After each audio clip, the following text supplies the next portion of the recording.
கிறிஸ்துவுக்குள் அன்பானவர்களே, ஆண்டவராக இயேசு கிறிஸ்துவின் நாமத்தினாலே உங்களை நான் வாழ்த்துகிறேன். சத்தியத்தையும் அறிவீர்கள், அந்த சத்தியம் உங்களை விடுதலையாக்கும் என்று சொல்லப்பட்டிருக்கிறது.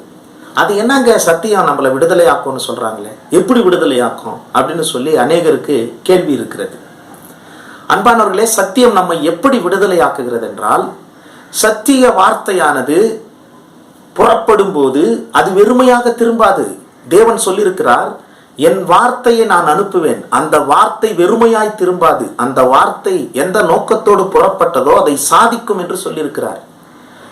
ஆகையால் ஒரு மனிதனுக்கு இல்லாத ஆற்றல், ஒரு மனிதனையே மனிதன் மாற்றிக்கொள்ள முடியாது. ஆனால் தேவ சத்திய வார்த்தை அவனை மாற்றிவிடும். அந்த சத்திய வார்த்தைக்கு அந்த வல்லமை இருக்கிறது, அது வெறுமையாய் திரும்பாது. அந்த சத்திய வார்த்தை கேட்கும் போது அது நம்மை மாற்றத்துக்கு நடத்துகிறது, மனம் திரும்புதலுக்கு ஏதுவாக நடத்துகிறது. அதுதான் விடுதலை. உதாரணத்துக்கு யோவான் ஸ்நானகன் சத்திய வார்த்தைகளை பேசிக் கொண்டிருக்கிறார். நாம் பார்க்கிறோம், அந்த சத்திய வார்த்தைகளை கேட்ட மனிதர்கள் லூக்கா 3:10 பார்க்கிறோம். அந்த சத்திய வார்த்தைகளை கேட்டுவிட்டு அவர்கள் மிகவும் அவர்களுக்குள்ளே ஒரு மாற்றம் வந்தது. உடனடியாக அவங்க என்ன கேட்கிறாங்க தெரியுமா? ஐயா, நாங்க என்ன செய்யணும் அப்படின்னு கேட்கிறாங்க. அது நாம லூக்கா 3:10 படிக்கிறோம். அதே மாதிரி பேதுரு சத்திய வார்த்தையை அந்த சபைக்கு போதிக்கிறார், அந்த மக்களுக்கு போதிக்கிறார். அதை கேட்ட யூதர்கள், அதுவரைக்கும் மன கடினமாயிருந்த யூதர்கள் பேதுரு பேசின சத்திய வார்த்தைகளை கேட்டு இருதயத்தில் குத்தப்பட்டார்கள் என்று அப்போஸ்தலர் நடபடிகள் 2:37 சொல்லப்பட்டிருக்கிறது. அவர்கள் குத்தப்பட்டு உடனடியாக ஒரு கேள்வி கேட்டாங்க, இப்ப நாங்க என்ன செய்யணும்னு சொல்லி. அந்த சிறைச்சாலையினுடைய அதிபதிக்கு சத்திய வார்த்தைகளை பவுல் சொல்லின போது அந்த சிறைச்சாலையின் அதிபதி அவன் மனதிலே அவனும் குத்தப்பட்டு அவன் கேட்கிறான், நான் என்ன செய்யணும்னு. ஆமன்பானவர்களே, அது போல ஆண்டவராக இயேசு கிறிஸ்து மத்தேயு சுவிசேஷம் 7:28-29 பாருங்க. அவர் அதிகாரமுடையவராய் சத்திய வார்த்தைகளை பேசினாராம். பரிசேயர்கள் வேத பாரகர்கள் மாதிரி பேசலையாம். அதை கேட்ட யூதர்கள் ஆச்சரியப்பட்டு நாங்கள் என்ன செய்யணும்ன்ற நிலைமைக்கு வராங்க.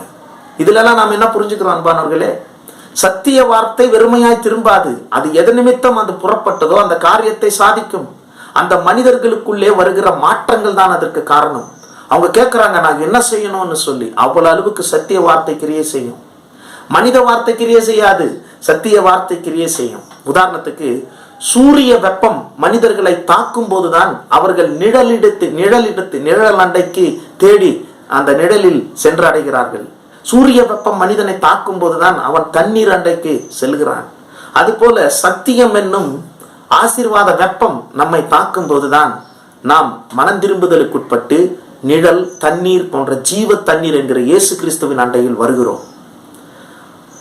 எந்த மனிதனும் தன்னைத்தானே மாற்றிக்கொள்ள முடியாது. இன்று அநேக பாவ கட்டுகளிலே, சாப கட்டுகளிலே, கெட்ட பழக்கங்களிலே சிக்கி இருக்கிறோமா? நமக்கு விடுதலை வேண்டுமா?